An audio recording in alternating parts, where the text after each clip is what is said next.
네, 감사합니다. 자, 오늘 하나님의 말씀을 함께 보시겠습니다. 이사야서 6장 1절에서 13절.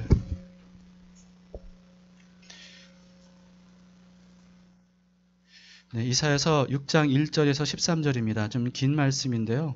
여러분들이 이 광경을 한번 상상해 보시면서 우리 함께 한 절씩 교대로 읽으시겠습니다. 우시야 왕이 죽던 해에 내가 본즉 주께서 높이 들린 보좌에 앉으셨는데 그의 옷자락은 성전에 가득하였고 그 둘로는 자기의 얼굴을 가리었고 그 둘로는 자기의 발을 가리었고 그 둘로는 날며 서로 불러 이르되 거룩하다 거룩하다 거룩하다 만군의 여호와여 그의 영광이 온 땅에 충만하도다 하더라. 이같이 화답하는 자의 소리로 말미암아 문지방의 터가 요동하며 성전의 연기가 충만한지라. 그때 내가 말하되 화로다 나여 망하게 되었도다. 나는 입술이 부정한 사람이요 나는 입술이 부정한 백성 중에 거주하면서 만군의 여호와이신 왕을 배웠음이로다 하였더라.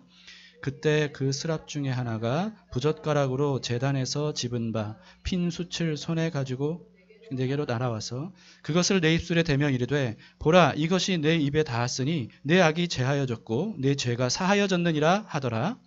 내가 또 주의 목소리를 들으니 주께서 이르시되 내가 누구를 보내며 누가 우리를 위하여 갈고 하시니 그때 내가 이르되 내가 여기 있나이다 나를 보내소서 하였더니 여호와께서 이르시되 가서 이 백성에게 이르기를 너희가 듣기는 들어도 깨닫지 못할 것이요 보기는 보아도 알지 못하리라 하여 이 백성의 마음을 둔하게 하며 그들의 귀가 막히고 그들의 눈이 감기게 하라.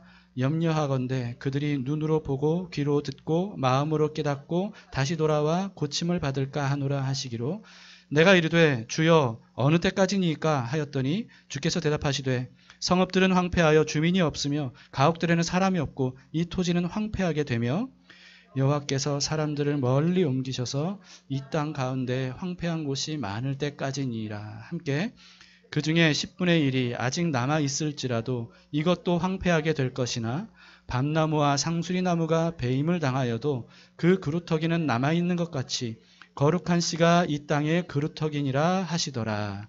아멘. 네, 앉으시겠습니다.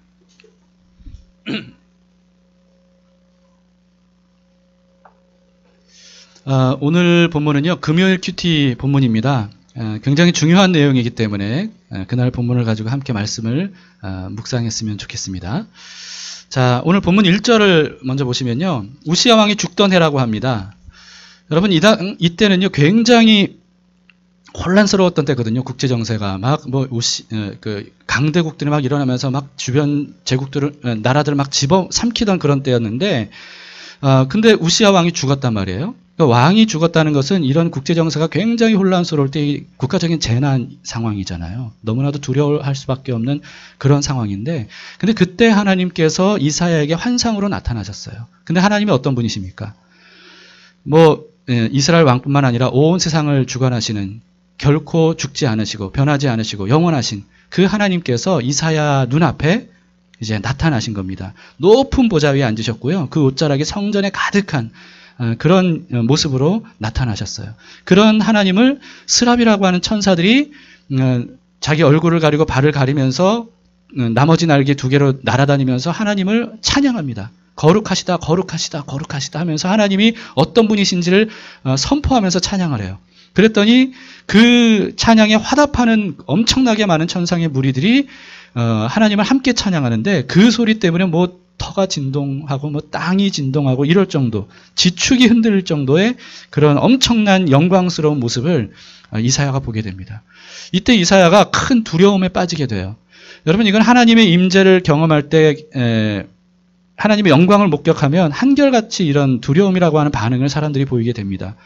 왜냐하면 너무 거룩하고 영광스러운 그분 앞에 서면 비로소 자기가 어떤 존재인지를 깨닫게 되거든요. 그러니까 내가 얼마나 부정한 존재인지, 내가 하나님 앞에서 얼마나 망할 수밖에 없는 더럽고 추악한 모습을 가지고 있는 존재인지, 하나님의 심판을 피할 수 없는 그런 죄인 중에 죄인이라는 것을 죄인들끼리 있을 땐 몰라요. 근데 거룩하신 하나님 앞에 우리가 있게 되면 그때 비로소 내가 이런 존재구나 하는 실체를 깨닫게 되죠. 그러니까 벌벌 떠는 겁니다.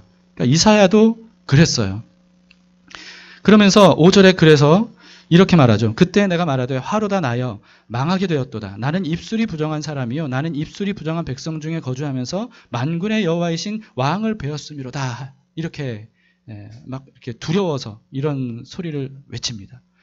그랬더니 이 스랍이라고 하는 천사 중에 하나가 제단의 숯을 가지고, 하나님의 성전에 있는 제단이죠. 그 제단의 숯을 가지고 이사야의 입에 대주면서 죄사함을 받았다고 선포해 줍니다.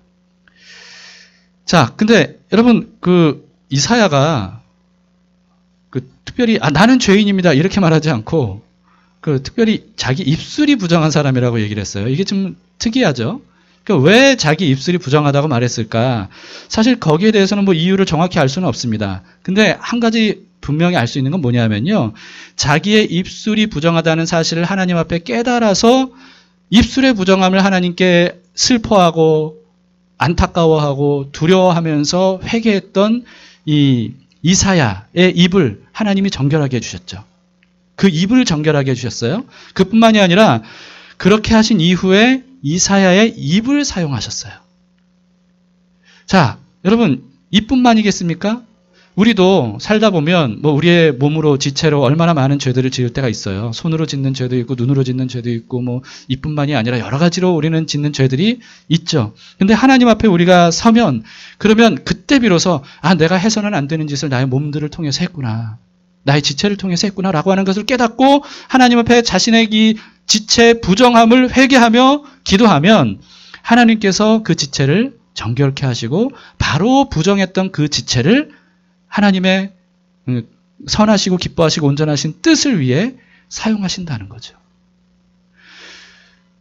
하나님은 부정한 우리의 몸을 정결하게 하시고 바로 부정했던 그 몸을 깨끗하게 사용하시는 분입니다. 그렇게 되도록 우리 자신의 몸을 어떻게 해야 되겠어요? 하나님 앞에 거룩한 산제물로 드려야 되겠죠. 여러분 제가 그동안 설교하면서 여러분들에게 가장 많이 강조했던 말씀이 뭡니까? 기억나세요? 로마서 12장 1절 2절. 더 이상 미루지 마시고 여러분 오늘 중에 이 말씀을 한번 암송하세요. 암송 못하시는 분은 암송하시고 암송하신 분들은 눈 감고 한번 다 같이 암송해 봅시다. 시작. 그러므로 형제들아 내가 하나님의 모든 자비하심으로 너희를 권하노니 너희 몸을 하나님이 기뻐하시는 거룩한 산 제물로 드리라. 이는 너희가 드릴 영적 예배니라. 너희는 이 세대를 본받지 말고 오직 마음을 새롭게 함으로 변화를 받아 하나님의 선하시고 기뻐하시고 온전하신 뜻이 무엇인지 분별하도록 하라. 자, 여러분 이 말씀이 이제 더 이상 미루지 마시고 암송하세요. 그 정도로 중요한 말씀입니다. 하나님께서 만드신 몸을 우리가 부정하게 사용하는 그런 세대를 지금 살아가고 있어요. 예나 지금이나 아담 이후로 하와 이후로 많은 하나님께서 거룩하게 보시기에 심히 좋다고 말씀하실 정도의 그런 몸을 부정하게 사용을 했다는 거죠. 우리는 그거를 뭐 아무렇지도 않게 생각합니다. 왜냐하면 죄인들끼리 뭐 그렇게 몸을 사용을 하다 보니까 뭐 내가 더 선하다, 내가 더 의로운 일을 많이 했다, 내가 더 좋은 일을 많이 했다라고 자랑할지는 몰라도 그러나 그럼에도 불구하고 우리 몸으로 얼마나 많은 잘못된 일들도 합니까? 근데 그런 세대를 우리가 본받지 말자는 거죠, 이제는. 왜냐? 우리는 구원받았으니까. 무슨 뜻입니까? 하나님이 우리 몸을 정결케 해주셨으니까. 깨끗하게 해주셨으니까. 그러니까 이제는 더 이상 이 세대를 본받지 말자는 거죠. 하나님께서 본래 바라시던 대로 우리 몸을 만드신 목적대로 선하시고 기뻐하시고 온전하신 뜻을 따라 아름답게 사용하자라고 하는 거죠. 여러분 이사야는 하나님 앞에 그렇게 자신을 내어드렸습니다. 특별히 자신의 입술의 부정함을 깨닫고 입술을 내어드렸을 때 하나님의 그 입술을 정결케 하시고 그 입술을 거룩하게 사용하셨어요. 우리에게 이런 일들이 일어나기를 바랍니다. 하나님의 심판 대신에 정결함의 은혜를 받은 이사야가 그 이후로 하나님의 음성을 듣습니다. 어떤 음성이냐면 하나님의 한탄하시는 음성이에요. 8절을 보세요. 내가 또 주의 목소리를 들으니 주께서 이르시되 내가 누구를 보내며 누가 우리를 위하여 갈꼬 하시니 그때 내가 이르되 내가 여기 있나이다 나를 보내소서 이렇게 대답합니다. 자, 내가 누구를 보내면 누가 우리를 위하여 갈꼬. 여러분 이 말씀 무슨 뜻이겠어요? 보낼 사람이 많은데 이 보낼 많은 사람들 중에 누구를 골라서 보낼까 이런 뜻일까요? 그런 뜻이 아닐 거예요. 보낼 만한 사람이 있다는 거예요, 없다는 거예요? 없다는 거예요. 왜 없겠어요? 하나님의 뜻을 따라 가려고 하는 사람이 없으니까. 그러니까 도대체 내가 보낼 사람이 어디 있느냐 라고 하는 하나님이 한탄하시는 목소리죠. 여러분, 그런데 이때 하나님이 이렇게 한탄하시는 게 누구들으라고 하신 한탄이에요? 이때 이사야 들으라고 하신 한탄이잖아요. 이사야 들으라고. 여기 누가 있어요?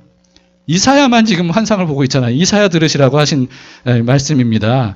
그러니까 참 하나님은요, 말로 다 할 수 없이 신비롭고 광대하시고 그 깊이와 넓이와 높이와 길이를 알 수 없을 정도의 엄청난 분인데, 어떤 면에서 하나님은요, 사실 속이 다 들여다 보이시는 분이세요.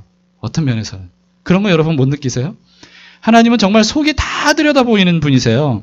그래서 뭘 원하시는지 너무나도 쉽고 분명하게 보여주실 때가 있어요. 근데 문제는 뭐예요? 우리가 그걸 모르는 게 아니고 알아요. 아는데도 불구하고 애써 모른 척 할 때가 참 많죠. 여러분들 그렇지 않습니까? 저는 그럴 때 많아요. 모르는 게 아니야. 하나님이 지금 나에게 이걸 원하시는구나. 나 들으라고 지금 이렇게 내 생각 속에, 말씀 속에, 내 기도 속에 이렇게 말씀하시는구나. 알아요. 아는데 어떨 때는 모른 척 할 때가 있는 거예요. 하나님이 뭘 원하시는지 몰라서 그런 게 아니고 뻔히 알면서도, 그리고 알 수밖에 없도록 하나님이 말씀하시는데도, 내가 알아주기를 바라시는데도, 그런데도 우리가 외면할 때가 얼마나 많습니까? 근데요, 사실 그렇게 우리가 반응을 하면 하나님의 뜻이 이루어지는 그런 삶을 살 수가 없습니다. 우리를 향하신 하나님의 선하시고 기뻐하시고 온전하신 아름다운 뜻들을 우리가 모른 척할 때 그런 뜻들이 어떻게 우리의 삶에서 이루어지겠어요?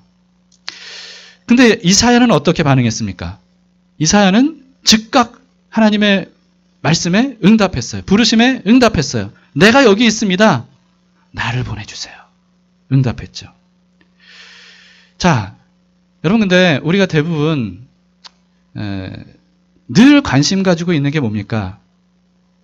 항상 바라는 게 뭐예요? 우리 기도에 하나님이 응답해 주시는 거잖아요. 우리의 기도에 응답해 주시는 거. 내가 이렇게 기도했는데 하나님이 응답하시나 안 하시나? 언제 하실 건가? 어떻게 응답하실 건가? 우리는 거기에 온통 관심이 있어요. 그래서 과연 내 기도가 응답 받을까 못 받을까? 여기에 온통 관심을 두는데요. 근데 사실 그러면서도 우리는 하나님의 부르심에 우리가 먼저 응답해야 된다는 사실에 대해서는 외면할 때가 많습니다. 여러분, 먼저 응답해야 되는 사람은 하나님 쪽이 아니고 우리예요. 우리가 먼저 하나님의 부르심에 응답을 해야 됩니다. 우리가 하나님의 부르심에 응답하기 전에는 우리 기도에 하나님이 응답하지 못하실 때가 많아요. 비로소 우리가 하나님의 부르심에 응답할 때, 그때 비로소 하나님께서 우리의 기도에 응답하실 수 있는 이런 일들이 너무나도 많다는 거예요. 여러분, 그렇기 때문에 먼저 응답해야 되는 것은 바로 우리들입니다. 하나님께서 나를 부르실 때, 하나님께서 나에게 말씀하실 때, 그때 주여, 제가 여기 있습니다. 말씀해 주세요. 어떻게 할까요? 이렇게 할 때 비로소 그래 하면서 하나님께서 비로소 나의 기도에 마음껏 응답하실 수 있는 거죠. 여러분, 성경을 보세요. 기도 응답을 놀랍게 받아서 놀라운 인생, 정말 어떻게 저런 인생이 가능할까? 하나님이 어떻게 저 사람에게 저런 일들을 행하실까? 라고 하는 그런 인생을 살았던 성경의 인물들을 보세요. 그리고 기독교 역사에 그런 놀라운 삶을 살았던 믿음의 사람들을 보세요. 여러분, 그들이 그렇게 삶을 살 수 있었던 이유가 뭐냐 하면 하나님의 부르심에 기쁘게 응답했기 때문입니다. 주님, 제가 여기 있습니다. 하나님, 저를 통해 마음껏 하나님의 뜻을 펼쳐주세요. 그럴 때 하나님은 그 사람에게 그의 기도에 응답하심을 통해서 놀라운 일들을, 그래서 그 사람뿐만 아니라 그 사람을 통해 수많은 사람들에게 하나님의 아름다운 뜻을 이루는 그런 일들을 하신다는 거죠. 그러니까 여러분, 누가 먼저 응답해야 됩니까? 내가 먼저 응답해드려야 된다는 사실을 기억하시기 바랍니다. 하나님의 응답만을 바라보지 말고, 물론 그것을 우리는 기대해야 되죠. 그렇기 때문에 하나님의 부르심에, 말씀에 우리가 먼저 응답을 해야 됩니다. 하나님은 지금도 사람을 찾는다고 하시죠? 어떤 사람을 찾는다고 하십니까? 예배하는 사람을 찾으신대요. 근데 여러분, 우리는 그걸 오해해요. 예배하는 사람을 찾는다는 것은 예배당 나와서 주일 성수하면서 그러면서 헌금 드리고 말씀 듣고 그렇게 교회에서 정해진 예배 순서에 참여하는 것을 우리는 그 자체만을 예배라고 생각하는데, 여러분, 예배의 그 핵심이 뭐예요? 예배의 핵심은 하나님의 하나님 되신, 하나님의 주인 되심을 인정해 드리는 시간, 인정해 드리는 자세, 태도, 이것을 갖추는 것이 바로 예배예요. 그래서 하나님, 그분이 만왕의 왕이시고 주권자이시고 내 삶도 다스리실 수 있는 주인이시기 때문에 그 하나님 앞에 자신의 삶을 낮추는 거죠. 나에게선 선한 것이 나올 수 없음을 인정하면서 선하신 주님께서 내 삶을 선하게 인도해 주시도록 자기의 자세를 낮추고 자기를 부인하고 왕 되신 하나님 앞에 나아가서 경배하는 것, 이게 바로 예배입니다. 하나님이 예배자를 찾으신다는 것은 바로 그거예요. 하나님은 그런 사람을 통해 하나님의 온전하신 뜻을 이루고 싶어 하시고 또 이런 예배자, 정말 자신을 하나님께 내어드리는 예배를 드리는 예배자를 통해 하나님은 그 기도를 응답하시면서 놀랍게 사용하시는 겁니다. 잠언 25장 13절에 이런 말씀이 있습니다. 충성된 사자는 그를 보낸 이에게 마치 추수하는 날에, 추수하는 날은 굉장히 고단한 날이잖아요. 더운 날이잖아요. 추수하는 날에 얼음 냉수 같아서 능히 그 주인의 마음을 어떻게 해요? 시원하게 하느니라. 자, 여러분, 이사야가 하나님의 부르심에 이렇게 제가 여기 있습니다 라고 응답했을 때 하나님의 마음이 어땠을까요? 정말 시원했을 거예요. 왜냐하면 하나님이 한탄하셨잖아요. 도대체 보낼 사람이 없다. 내 말에 응답하는 사람이 없다. 내가 누구를 보내야 될까라고 할 때 이사야가 제가 여기 있습니다. 저를 보내주세요. 하나님의 마음이 얼마나 시원했겠어요. 하나님은 그런 사람을 지금도 찾고 있습니다. 그 부르심에 여러분 응답해 주시기를 바랍니다. 하나님의 부르심 외면하지 마세요. 근데 이 사실을 우리는 또 미리 알아야 될 게 있습니다. 뭐냐면요. 하나님의 부르심에 응답해서 하나님 말씀에 순종하잖아요. 그러면 일이 술술술술 잘 풀리면 좋겠는데 하나님의 뜻대로 하는데 일이 잘 안 풀릴 때가 많아요. 풀릴 때보다 안 풀릴 때가 더 많아요. 하나님의 부르심에 응답한 이사야에게 하나님이 이렇게 말씀하셨습니다. 9절에 여호와께서 이르시되 가서 이 백성에게 이르기를 너희는 듣기는 들어도 깨닫지 못할 것이요 보기는 보아도 알지 못하리라. 이렇게 말하라는 거예요. 자, 무슨 뜻입니까, 여러분? 자, 하나님이 이사야의 입을 사용하시겠다고 했어요. 그래서 하나님의 말씀을 전하라고 하셨어요. 근데 전하면 하나님께서 시키는 대로 전했더니 막 사람들이 그 말씀을 듣고 막 회개가 터지고 막 눈물을 흘리면서 하나님 앞에 돌아오고 그러면서 막 변화가 일어나고 그러면서 이사야가 하는 말을 그냥 쫑긋 귀 세워서 듣고 이사야 앞에서 정말 하나님 앞에 온전한 반응을 하는 그런 모습들이 나타나면 좋겠는데 그게 아니라는 거예요. 아니 왜 하나님께서 전하라고 해서 말씀을 전하는데도 왜 그 말씀의 능력이 나타나지 않을 거라고 하나님이 말씀하시냔 말이에요. 여러분 우리는 여러분들은 그러지 않으셨나요? 그 교회에서 뭔가 하나님의 뜻이라면 형통하고 일이 잘 풀려야 그게 하나님의 뜻이라는 증거다. 이런 얘기를 여러분들이 혹시 많이 듣지 않으셨는지 모르겠습니다. 저도 그런 가르침을 많이 받았습니다. 근데요, 제가 그동안에 성경을 연구하고 그리고 실제 삶을 살아보면서 뭐 하나님의 뜻에 늘 순종한 건 아니지만 순종할 때도 그럴 때도 이게 술술 안 풀릴 때가 많아요. 술술 풀릴 때도 있겠지만 안 풀릴 때가 더 많은 것 같아요. 왜 그렇습니까? 성경에도 보세요. 하나님의 뜻대로 살았던 사람들의 삶을 보세요. 정말 모든 일들이 술술 잘 풀리나요? 그렇지 않았더라는 거죠. 가장 쉬운 예가 누구냐 하면 사도 바울이에요. 여러분 사도 바울은 인생을 하나님께 맡겼습니다. 하나님이 그 사람을 정말 강력하게 사용을 하셨죠. 근데 이렇게 하나님의 뜻대로 하루하루 살기를 소망하며 그렇게 자기 자신을 드렸던 바울의 삶이 어땠어요? 어디를 가나 고난을 받았어요. 어디를 가나 박해를 받았어요. 하나님의 뜻대로 살았더니 막 길이 확 열리고 사람들이 다 환영하고 다 그 말씀에 귀를 쫑긋하면서 아멘 하면서 돌아오는 이런 일들이 거의 없었어요. 오히려 그런 바울을 잡아 가두고 막 때리고 그 말 못하게 하고 박해하고 결국은 사도 바울이 어떻게 됐습니까? 말씀 전하다가 순교했잖아요.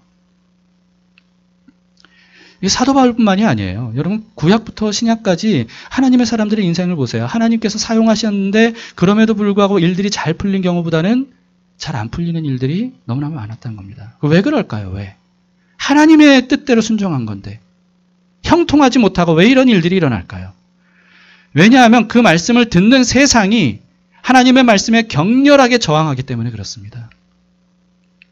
이사야도 마찬가지예요. 하나님의 뜻대로 말씀을 전할 때 그 말씀을 듣는 사람들이 격렬하게 저항하는 거예요. 그렇기 때문에 하나님께 순종하며 쓰임받았던 사람들의 길이 좁고 거친 길이라고 예수님이 말씀하신 거죠.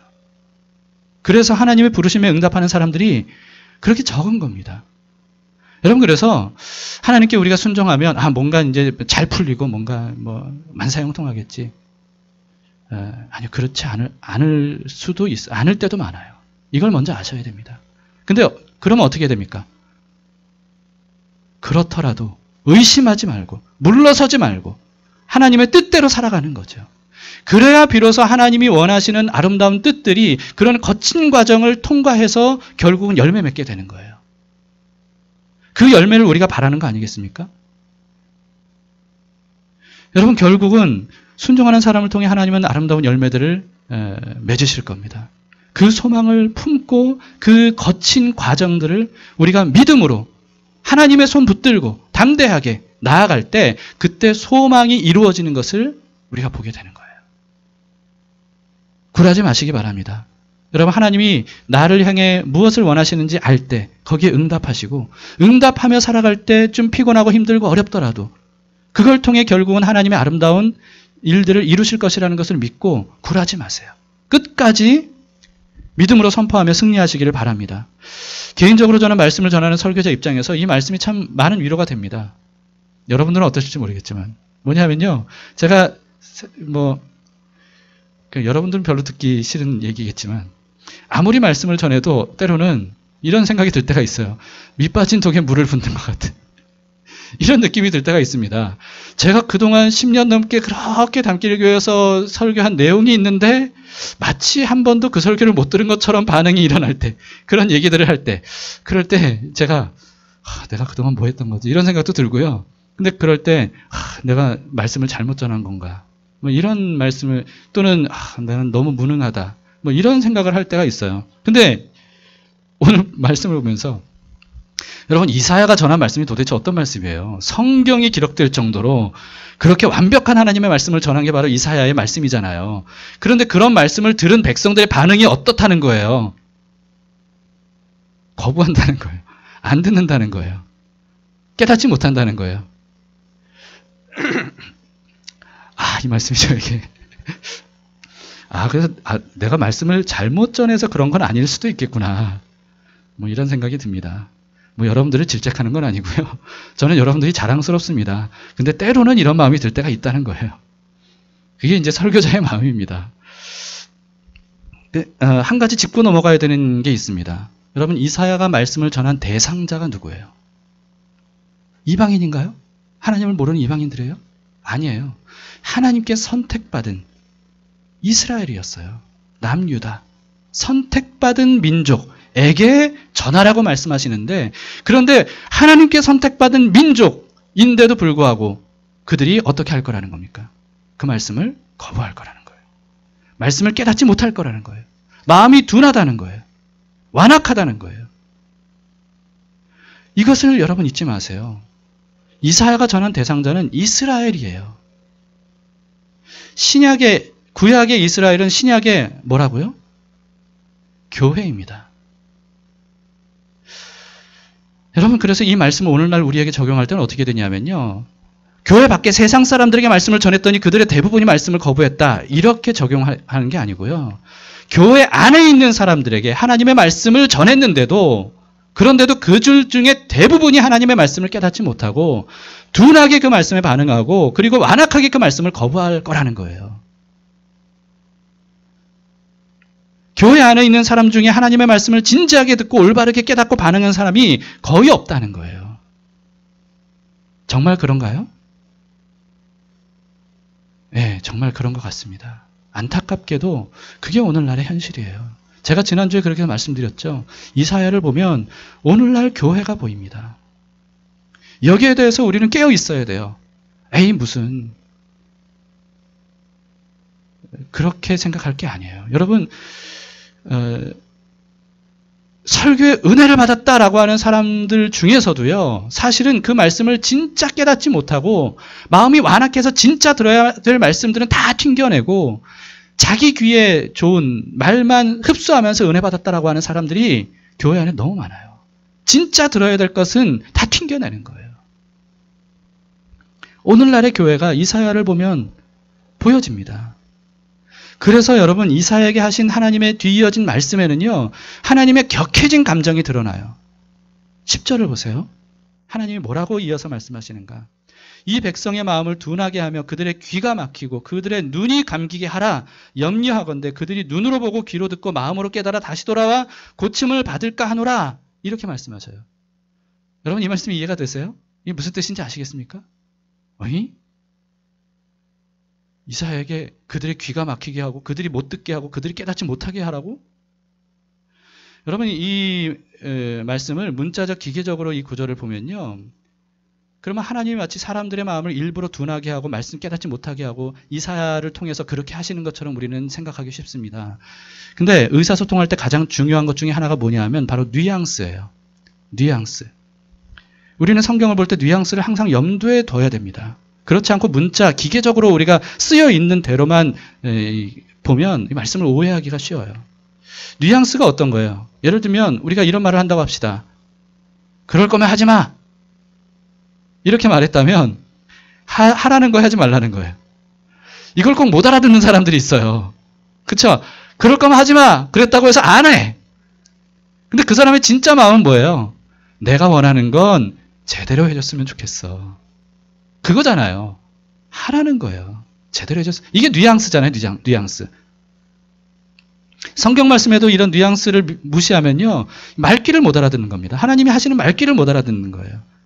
야고보서 2장 19절에 쉬운 예로 이렇게 말씀하고 있어요. 네가 하나님은 한 분이신 줄을 믿느냐? 잘하는도다 귀신들도 믿고 떠느니라. 잘하는도다가 칭찬이에요, 책망이에요? 칭찬이에요, 책망이에요? 책망이에요, 책망. 이게 무슨 뜻입니까? 하나님이 한 분이신 것을 믿는다고 그 믿음을 자랑하냐? 그런 믿음은 귀신도 가지고 있는 믿음이다. 그런 믿음 가지고 자기가 믿는다고 자기 믿음을 자랑하지 마라. 그런 믿음이 진짜 믿음이 아니다. 이런 얘기예요. 여러분, 이 앞뒤 내용 맥락을 보면 이 뉘앙스를 알 수가 있거든요. 근데 오늘 본문도 마찬가지입니다. 9절 10절을 우리가 이해하려면요, 그 당시 하나님께서 어떤 심정을 가지고 어떤 뉘앙스로 이 말씀을 하셨는지를 우리가 앞뒤 맥락을 통해 이게 파악을 할 수 있어야 돼요. 자, 하나님은 이사야에게 말씀을 전하라는 사명을 주셨어요. 근데 여러분, 말씀을 전하라고 하셨다면 왜 말씀을 전해야 되는 겁니까? 백성들을 깨닫게 하기 위해 말씀을 전하라고 하시는 거예요? 깨닫지 못하게 하려고 말씀을 전하라는 거예요? 당연히 깨닫게 하려고 말씀을 전하라는 거죠. 말씀을 전하면서 깨닫지 못하게 한다는 게 이게 말이 안 맞잖아요. 만약에 깨닫지를 못하기를 바라셨다면 이사야를 비롯해서 하나님이 선지자들을 그렇게 많이 보내시지 않으셨을 거예요. 수많은 선지자를 보내면서 그들에게 하나님의 말씀을 전하라고 하신 것은 백성들을 깨닫게 하기 위해서예요. 이거는 뭐 두말할 게 없죠. 당연합니다. 그런데 아무리 말씀을 전해도 그들이 깨닫지 못할 것이라고 하셨어요. 왜냐하면 그들의 마음이 하나님의 말씀에 대해서 굉장히 둔하기 때문이라는 거죠. 둔하기 때문이라는 거예요. 하나님의 말씀을 거부하고 들으려고 하지 않기 때문이라는 겁니다. 자, 하나님에 대해 완고하고 악한 백성들의 마음을 하나님은 아셔요. 지금 현재 얼마나 이들이 악한지, 둔해져 있는지, 하나님에게 관심이 없는지, 말씀대로 살고자 하는 마음이 전혀 없는지, 이것을 아시는 하나님이 이사야에게 뭐라고 말씀하셨냐면 너는 그 백성에게 가서 말씀을 전하라. 말씀하셨어요. 그러면 백성들이 어떻게 반응할 거예요? 그 말씀을 무시할 거예요. 거부할 거예요. 그러면 그때 비로소 뭐가 드러나요? 이들의 하나님 앞에서 얼마나 악하고 얼마나 둔한지, 이들의 눈이 귀가 얼마나 가려졌는지 그게 비로소 드러나게 되겠죠. 바로 그런 뜻입니다. 뭔지 아시겠어요? 여러분, 이사야가 하나님의 말씀을 전하지 않았다면 그들의 마음이 얼마나 완악한지 둔한지 그게 드러나지 않을 거예요. 그런데 하나님의 말씀을 전함으로써 그들의 마음이 얼마나 하나님 말씀에 완악하고 둔하고 그리고 거부하는 그런 악한 마음을 가지고 있는지 그게 비로소 드러나게 되는 겁니다. 하나님은 지금 그 말씀을 하고 계시는 거예요. 10절을 다시 보세요. 그래서 10절을 다시 보시면 이 백성의 마음을 둔하게 하며 무슨 뜻입니까? 둔하다는 것을 드러나게 하라는 거예요. 둔하게 하며 그들의 귀가 막히고 그들의 눈이 감기게 하라. 염려하건대 그들이 눈으로 보고 귀로 듣고 마음으로 깨닫고 다시 돌아와 고침을 받을까 하노라. 이렇게 말씀하시죠. 말씀을 듣고 깨달아서 고침을 받을까 염려하고 있다고 하나님이 말씀하시는데 이것도 여러분 뉘앙스를 잘 파악하셔야 돼요. 하나님은 그들의 눈이 보고 귀가 듣고 마음으로 깨달아 다시 돌아오면 어떻게 될 거라고 하셨어요, 지금? 여기서? 고침을 받을까 하노라. 여러분, 이게 무슨 뜻입니까?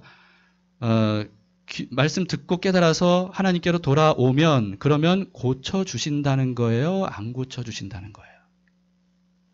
고쳐주신다는 거예요. 그런데, 돌아와서 나에게 고침받을까 내가 염려가 된다. 이렇게 말씀하시는 거예요. 이건 정말 하나님이 그들이 돌아와서 고침받을까 진짜 싫어. 이런 뜻인가요? 아니에요. 하나님은 그들이 회개하고 돌아와서 하나님께 고침받기를 원하셔요. 누구든지 회개하고 돌아오는 사람은 하나님은 고쳐주시는 분입니다. 그것도 기쁘게 고쳐주셔요. 그래 내가 기다렸다. 라고 하면서 기쁘게 고쳐주세요. 이게 바로 하나님의 본심이에요. 그런데 문제는 뭐예요? 이스라엘 백성들이 하나님의 말씀을 들어도 돌아오지 않을 정도로 완악하다는 사실을 하나님이 알고 계셔요. 이미 아셔요. 그래서 이렇게 말씀하시는 거예요. 굉장히 역설적으로 말씀하시는 거죠. 그렇게 하심으로써 백성들에게 강하게 어필하시는 거예요. 말하자면 충격어법이라고 볼 수 있는 거죠.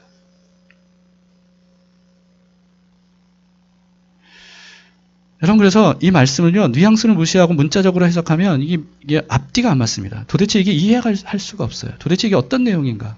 하나님이 이렇게 하시는 건가? 그러면 누가 구원받고 구원 못 받고 회개하고 회개하지 않고 믿고 못 믿고 이게 다 그러면 운명인가? 그렇게 오해하기 쉽습니다. 그러나 하나님의 본심의 문제를 아셔야 돼요. 이 본심을 이렇게 역설적인 표현들 속에 하나님은 다 숨겨놓으셨어요. 다 알려주셨어요. 이게 바로 하나님의 본심이에요. 하나님은 말씀 듣고 깨달아서 하나님께 돌아와서 고침받는 것을 너무너무 기다리고 계셔요. 기대하고 계셔요. 원하고 계셔요. 근데 문제는 뭐예요? 사람들이 거기에 반응하지 않는 거예요. 거기에 응답하지 않는 거예요. 그래서 하나님이 이렇게 마치 이사야에게 울부짖듯이 격한 감정을 드러내시면서 이렇게 말씀하시는 거죠. 하나님의 말씀을 하나님께서 하신 말씀으로 듣는 사람이 매우 드뭅니다. 들어도 그만, 안 들어도 그만. 또는 할 수만 있으면 안 듣고 싶어하는 이런 교인들이 많아요. 예수님의 씨 뿌리는 비유를 여러분 기억해 보세요. 예수님의 씨 뿌리는 비유. 하나님께서 말씀을 아낌없이 뿌리신대요. 아낌없이. 보통 농부들이 그렇게 씨를 아무데나 뿌리나요? 아닙니다. 이렇게 심죠. 정성껏 심죠. 밭에 잘 자랄 수 있는 곳에 심죠. 그러나 하나님은 말씀을 마구 뿌리신대요. 그것 자체가 하나님의 놀라운 은혜입니다. 모든 사람들에게 그 사람의 상태가 어떻든지 간에 관계없이 그 사람이 이제까지 어떤 삶을 살았든지 관계없이 하나님은 하나님의 말씀을 그냥 차별 없이 다 뿌려주셔요. 그런데 문제는 뭐냐면 그 말씀에 대한 반응이 각각 다르다는 거예요. 어떤 사람은 똑같은 말씀을 들었는데 그 말씀을 마치 길가 같은 마음으로 받는 사람이 있다는 거죠. 어떤 사람은 돌밭 같은 마음으로 받아요. 어떤 사람은 가시떨기 밭 같은 마음으로 받아요. 여러분 이런 사람들 중에 뭐라고 예수님이 말씀하셨냐면 그들은 기쁜 마음으로 말씀을 받되 이렇게 말씀하셔요. 소위 오늘날로 말하자면 무슨 뜻입니까? 아 말씀의 은혜를 받았어요. 이런 반응이에요. 근데 문제는 뭐예요? 열매를 못 맺어요. 왜?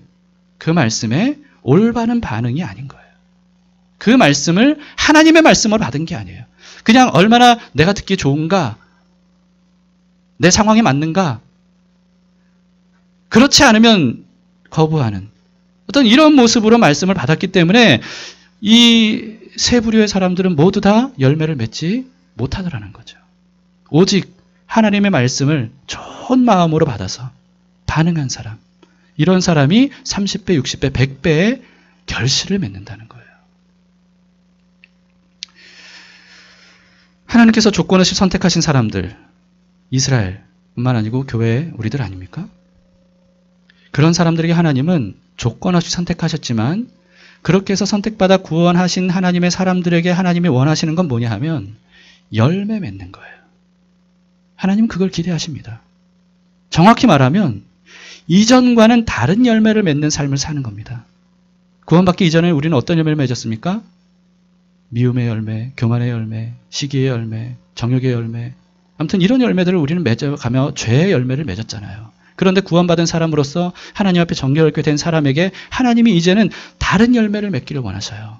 의의 열매, 성령의 열매. 그걸 기대하십니다. 그런데 그렇게 기대하며 구원 이후에도 하나님께서 정성껏 우리에게 말씀하시고 우리를 가르치시고 우리를 인도하시고 우리를 돌보시고 우리와 함께 하셨는데도 불구하고 시간이 지나도 이전과 별로 달라지지 않는다면 그러면 하나님이 어떻게 하실 거라고 말씀하십니까? 예수님도 직접 그런 나무는 찍어버리라 이렇게 말씀하셨어요. 그리고 여러분 지난 수요 큐티 본문에서 이사야서 5장이거든요. 이사야서 5장에 보시면 포도원 비유가 나옵니다. 그 포도원 비유를 여러분 큐티 하신 분들은 기억하실지 모르겠지만 읽어보세요. 다시 읽어보세요. 다시 묵상해보세요. 하나님이 그렇게 선택받은 이스라엘 백성들에게 기대했던 게 뭔지, 그런데 그 기대를 저버린 이스라엘에 대해 하나님이 뭐라고 말씀하셨는지. 여러분 선택받은 하나님의 사람들을 향한 하나님의 경고를 더 이상 무시해서는 안 됩니다. 오늘날 교회를 향해서 하나님께서 경고하시는 것을 무시해서는 안 돼요. 우리가 선택받은 건 맞아요.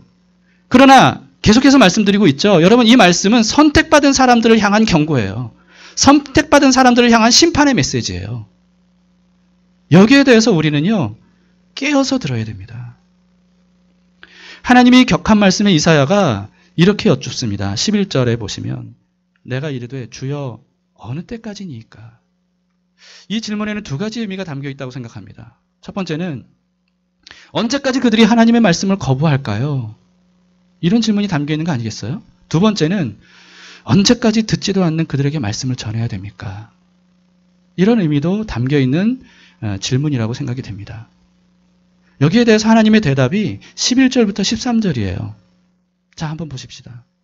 내가 이르되 주여 어느 때까지니까 하였더니 주께서 대답하시되 성읍들은 황폐하여 주민이 없으며 가옥들에게는 사람이 없고 그 토지는 황폐하게 되며 여호와께서 사람들을 멀리 옮기셔서 이 땅 가운데 황폐한 곳이 많을 때까지니라. 그 중에 10분의 1이 아직 남아있을지라도 이것도 황폐하게 될 것이나 밤나무와 상수리나무가 배임을 당하여도 그 그루터기는 남아있는 것 같이 거룩한 씨가 이 땅에 그루터기니라 하시더라. 여러분 어느 때까지니까 이게 한마디로 요약하면 이겁니다. 그들이 결국 그들의 죄로 인해 심판을 받아서 완전히 멸망할 때까지다. 이렇게 말씀하시는 거예요. 여러 가지 표현들이 있는데 그 땅이 완전히 황폐해질 때까지. 여러분 근데 이 말씀을 통해 알 수 있는 건 몇 가지를 정리를 했습니다. 첫 번째는 이스라엘 백성들은 말씀 듣고도 끝까지 하나님께 돌아와 회개하지 않을 것이다. 돌아오지도 않고 회개하지도 않을 것이다.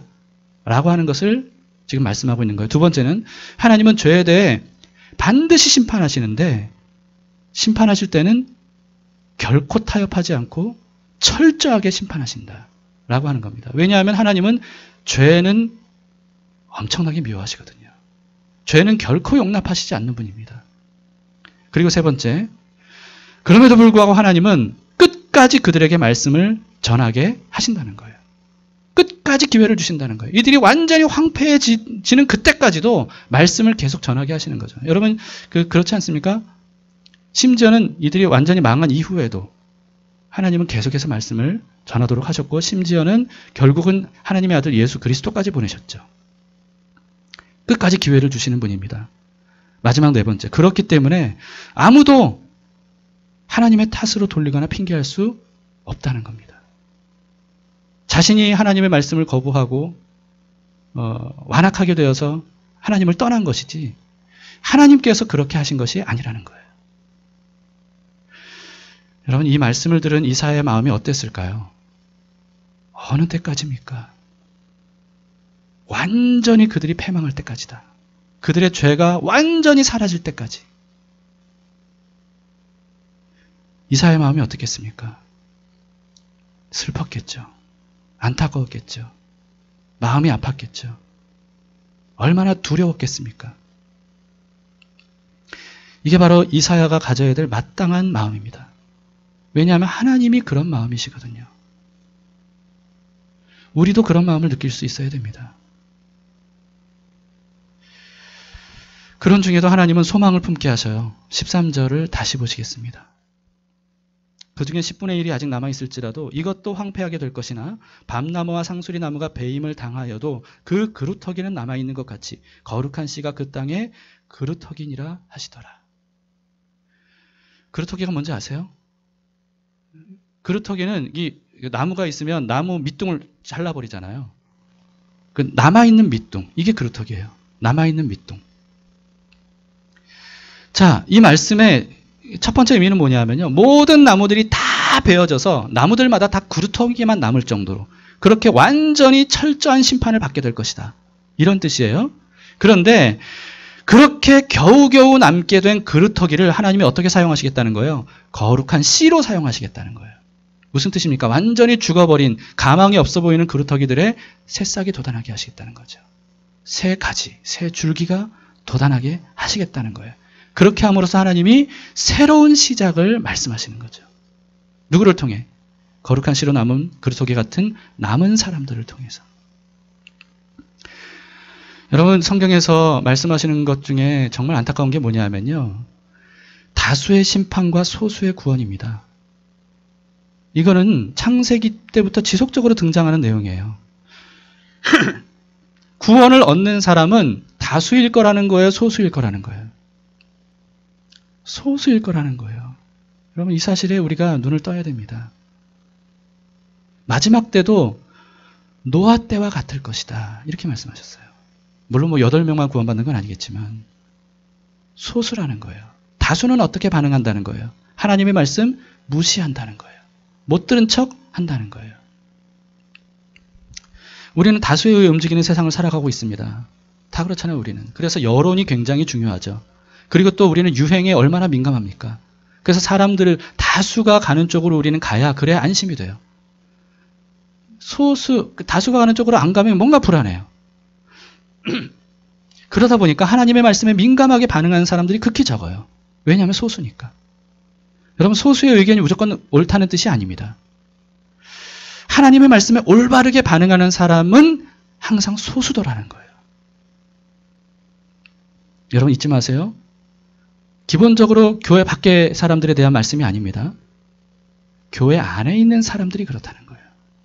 교회 안에 있는 사람들도 하나님의 말씀에 온전히 올바르게 반응하는 사람이 소수예요.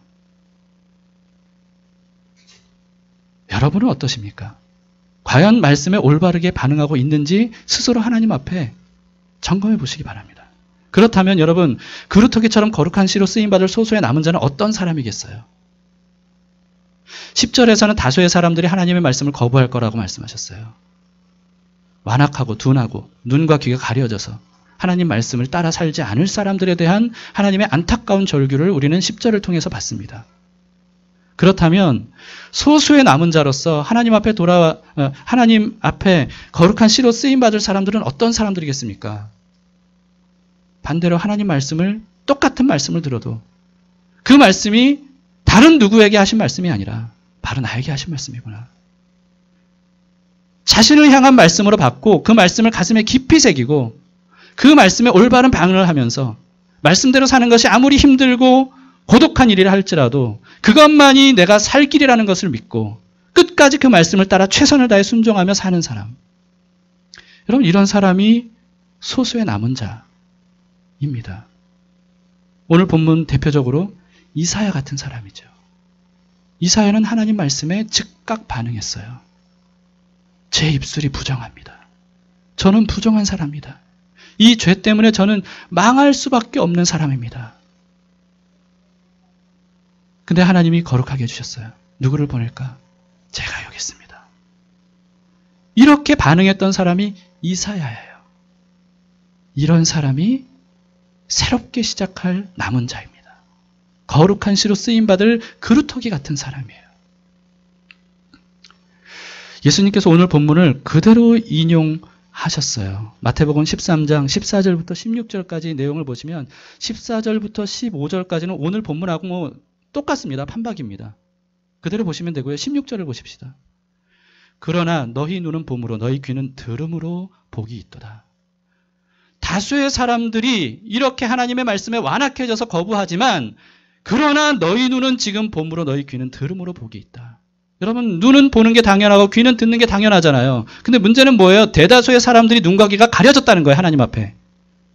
육신의 눈은 시퍼렇게 떠 있어도 영적인 눈이 가려져서 하나님의 영광을 보지 못하고 하나님의 말씀을 듣지 못하고 거기에 올바르게 반응하지 못하더라는 거예요. 그런데 그 눈이 보고 그 귀가 들으면 그것 자체가 복이다.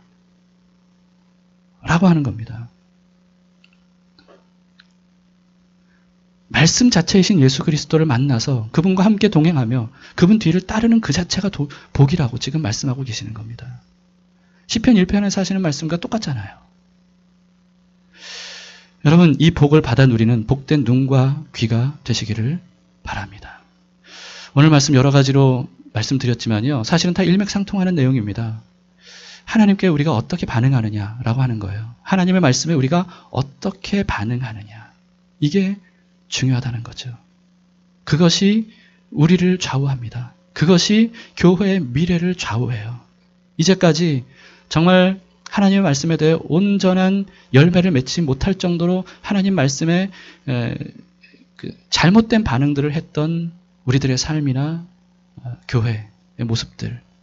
여러분, 여기에 대해서 우리는 이제 실체를 봐야 됩니다. 거룩하신 하나님 앞에 우리가 얼마나 부정하게 그동안 살아왔는가. 내 지체들, 교회의 지체들이 얼마나 부정한 삶을 살아왔는가. 이것을 하나님 앞에 우리가 깨달을 때 그때 비로소 우리가 하나님 앞에 자신을 내어드리고 하나님의 부르심에 응답할 수 있는 거죠. 오늘날 깨어서 정말 남은 자처럼 하나님께서 이 망해버리는 것 같은 한국교회 정말 남은 자를 통해 거룩한 씨로 새롭게 시작하는 그런 일들이 일어날 수 있기를 소망합니다.